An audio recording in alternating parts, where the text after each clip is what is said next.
Copyright disclaimer under Section 107 of the Copyright Act of 1976.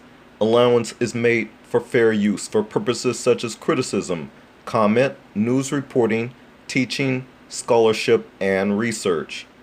Fair use is a use permitted by copyright statute that might otherwise be infringing. Non-profit, educational, or personal use tips the balance in favor of fair use. This video was made for entertainment purposes and is transformative in nature. Welcome, ladies and gentlemen, to Black World TV, the new black media. Black by popular demand. You know, Ted Cruz has asked, why is the national debt as paramount to Republicans only when a Democrat is in the White House? Good question. Reporter Jonathan Swan says, isn't that the most cynical, phony thing? So during his 2016 presidential campaign, Donald Trump, even though he had dubbed himself the King of Debt, promised to slash the mounting national debt until it was completely eliminated within 8 years. 4 years on, how's it going? Well, not well. It's funny because a lot of people claim that they voted for Trump because, after all, he was a businessman and that he would be able to turn things around. But again, we're asking the same question. Turns out the U.S. government, due in part to the coronavirus pandemic, ran a record budget deficit of $3.1 trillion in the fiscal year that ended in September. The deficit, which is the gap between what the U.S. spends and what it earns through tax receipts and other revenues, came to $2 trillion, more than what the White House had forecast earlier in the year. By comparison, the deficit in 2019 totaled $984 billion. The cumulative effect of running up the deficit year after year, including 2020's spike, has resulted in a national debt of more than $27 trillion, up from less than $20 trillion when Trump took office. I want you to hear this interview. Again, it's from an Axios reporter named Jonathan Swan. He doesn't let Ted Cruz off the hook. Let's take a look. One issue I haven't heard discussed at all this election, let alone this debate, is the debt and deficit. Yep. Mick Mulvaney had a great quote. He said, you know, when there's a Democrat in the White House, my party, boy, do we care about the deficit's the worst thing in the world when Barack Obama's president. But Donald Trump came in and, you know, we're not so worried about that anymore. He's right, isn't he? So look, I'm very worried about the debt. And Yeah. I'm worried about it under Trump. Now, to be fair, Trump didn't campaign on cutting the debt. He did. He said he's going to eliminate the national debt in 8 years. He also said something, I'm the king of debt in 2016. Right. Trump has said from day one, look, he gets to decide his priorities, and they're not necessarily all my priorities. But here's the so thing. the fact that I don't doubt your sincerity on this. You have been consistent. This is not directed at you. But stepping back, you belong to a party that has greenlit a historic expansion of deficits and debt. And it's just a plain fact. Do I wish that it was a higher priority for the president to rein in spending and the debt? Yes. He didn't run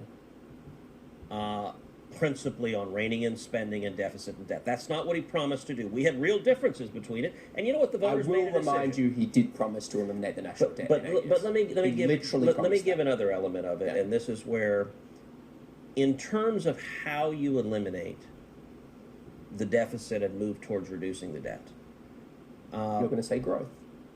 the most important Right. factor, Trump's policies have been profoundly pro-growth. Yeah. The tax cut... Also profoundly pro-deficit. Do you think your colleagues, the Republican Party, will rediscover its concern about debt and deficits? Sure. I mean, isn't that the most cynical, phony look, thing? there's an element doesn't of that make it. you want to puke? You're touching into something that, as you know, I have raged against. And I have raged against my own party not genuinely fighting to rein in spending and deficits and debt. Alright family, we're black, and you saw the video, and it's funny because Swan mostly drew praise in the replies for how he handled the interview. As you can see in this tweet, Pablo tweeted at Jonathan Swan is the absolute best interviewer in the business, period. He knows his stuff, comes prepared, and never lets the target of the questions off the hook. Just a textbook example of holding someone accountable. Keep up the great work, Jonathan. I have to agree with Pablo, because there's too many times where we've seen where an interviewee is interviewing someone and they always seem to let the person off the hook when they're asking a direct question. The people never get the absolute truth, and there's some kind of deflection going on always. And it seems like mainstream media, they participate in that type of reporting. But I'm glad Jonathan Swan kept to his guns and held Ted Cruz to the fire. Other people tweeted offering up a cartoon criticism of what Ted Cruz and the Republican Party have meant for the national debt.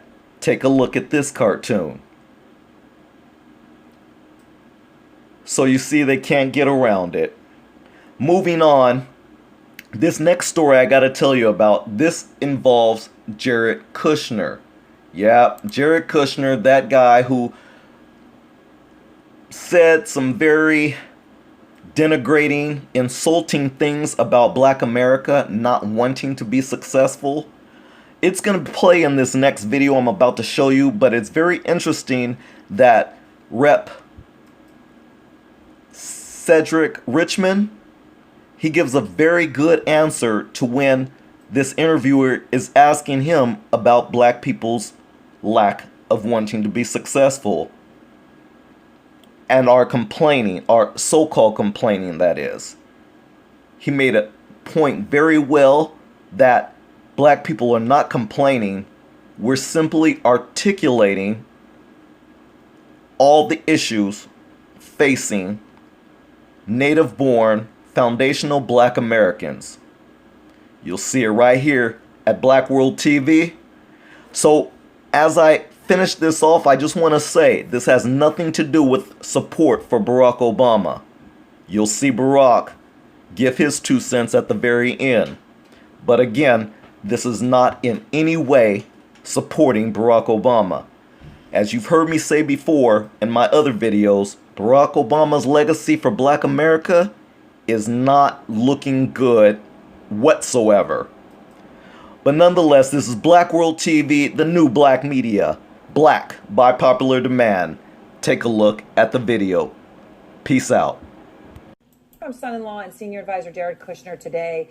You know, they've been making the case, right, about the president's funding for historically Black colleges and universities, for these opportunity zones.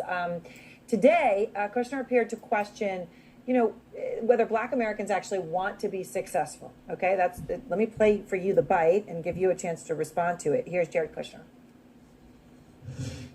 One thing we've seen in a lot of the Black community, which is mostly Democrat, is that President Trump's policies are the policies that can help people break out of the problems that they're complaining about, but he can't want them to be successful more than they want to be successful. Congressman, what do you say to Jared Kushner? That's just, you know, it's white privilege, it's ignorance, but it's to be expected coming from this White House. I mean, Trump talks about his funding for historically Black colleges, but what he doesn't tell people is that his executive order where he said no one can teach diversity and inclusion training, and that race-specific policies and will jeopardize your federal funding, which I read an article today that puts HBCU funding smack dab in jeopardy simply because that they teach a robust and thorough history of this country, including slavery, including our fight to be a more perfect union. He would stop funding to HBCUs because they teach that. And so Jared Kushner, first of all, Black people are not complaining. They are articulating the systematic racism that has been in this country since its beginning. They are advocating for policing reform because unarmed Black people are getting killed by the police. And so we're not complaining. And this whole thought that the president could want success for Black people more than Black people is just consistent ignorance coming out of this White House.